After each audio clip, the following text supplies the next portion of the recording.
ফেসবুকে ফলোয়ার কিভাবে বাড়ানো যায় এই ব্যাপারে আমি কিছু কথা বলবো। আপনারা সকলেই মনোযোগ সহকারে শুনবেন। ফেসবুকে ফলোয়ার বাড়ানোর জন্য প্রথমে আপনাকে কিছু কৌশল, কিছু টেকনিক আপনাকে অবলম্বন করতে হবে।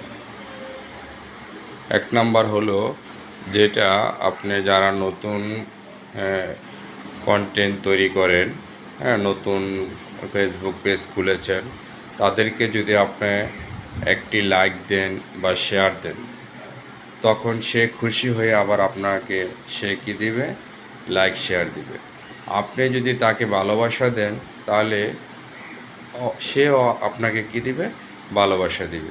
তাহলে এভাবে আপনি আস্তে আস্তে কি আপনার এনগেজমেন্টটা বেড়ে যাবে। তো আপনার এনগেজমেন্টটা বেড়ে গেলে তখন আপনার ফলোয়ারও বেড়ে যাবে। এটা হলো আপনাদের এক নম্বর কৌশল। তাই আমরা একে অপরকে কি ভালোবাসা দিই, তাহলে আমরা ভালোবাসা পাবো। আপনি কি করে আশা করেন যে আপনি অন্যজন যদি ভালোবাসা না দেন, তাহলে কিভাবে নিজে ভালোবাসা পাবেন?